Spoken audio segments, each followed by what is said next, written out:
So lastly, it's communication, and communication helps tremendously because, well, first of all, every player on the field should know every other player's position while we're defending in which specific type of pressing we are doing.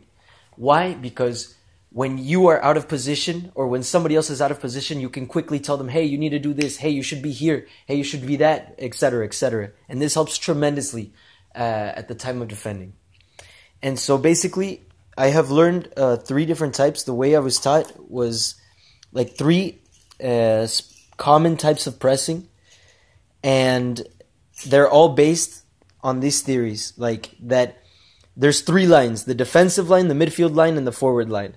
And with these three lines, their object is to protect the center of the field. The center of the field is the most important because that's where the goal is. And once they win the center of the field, as you can see, they beat us tremendously in the center of the field. The first team players were receiving with all the time in the world in the center, which should never happen. It's easier for us to get beat, and it becomes a running game. So it's all based on that the three lines should be compact, close to each other, so that there is no space in between, and they should be covering, most importantly, the center. And so there's three types that I've learned, and I think these are very common ones that are very easy to learn, and that we could definitely implement them in our style. There's in Spain they would call it uno, dos, y tres. They would give them, each team usually had like a special code name for that. So depending on how a team was playing, the coach would scream, "Hey, maintain one," or "Hey, let's keep it at two," or "No, switch it to three, switch it to three." So this would help us based on the coach, what he was seeing, how we should play and how we should defend. And basically, one is called home, two is 3/4, and three is high pressure. What is each one? The main theory, as I said before, was the three lines that are compact and covering the center. And what do you want to do since you're covering the center? Once the ball is played to one of the vertical thirds, because the field can be split into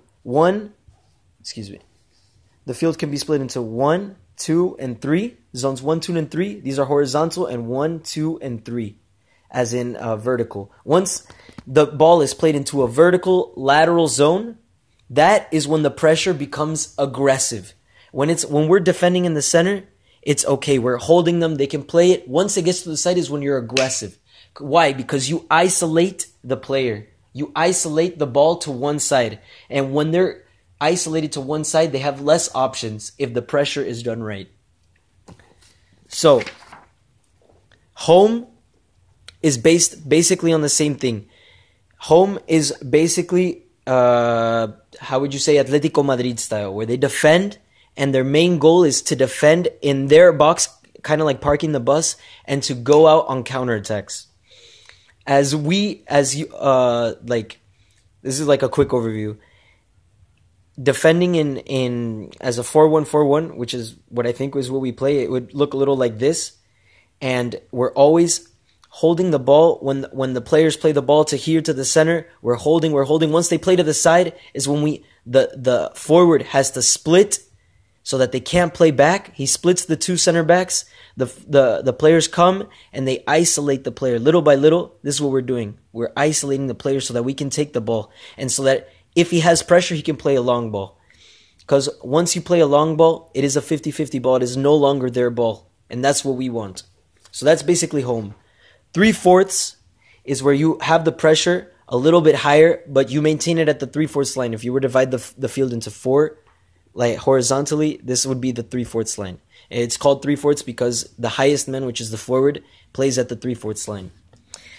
And basically, this has kind of the same concept as home, just that it's played higher. You're waiting in the center. You're covering well the center. The center mids are always talking, covering, giving each other help.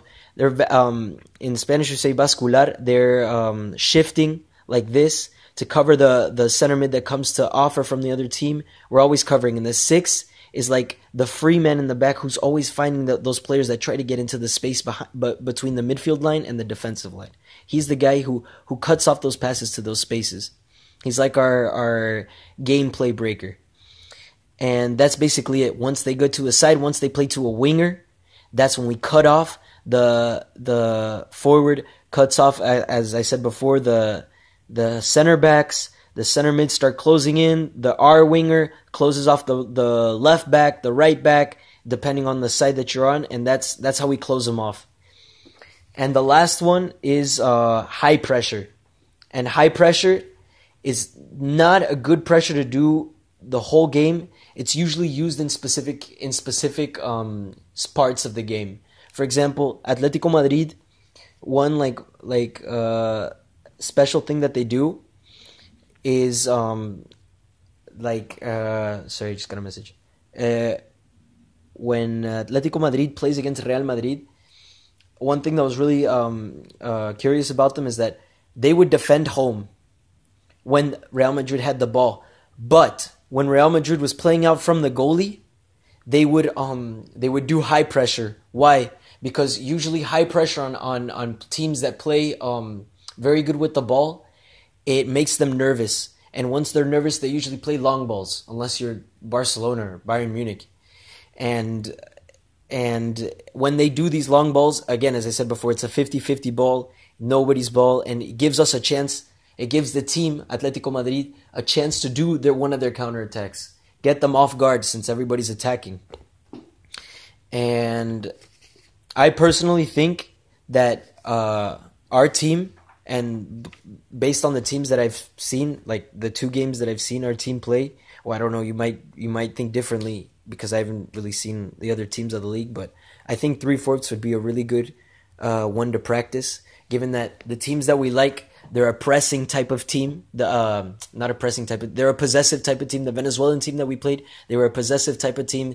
They rarely played long balls. They rarely played balls in the air, and I think that would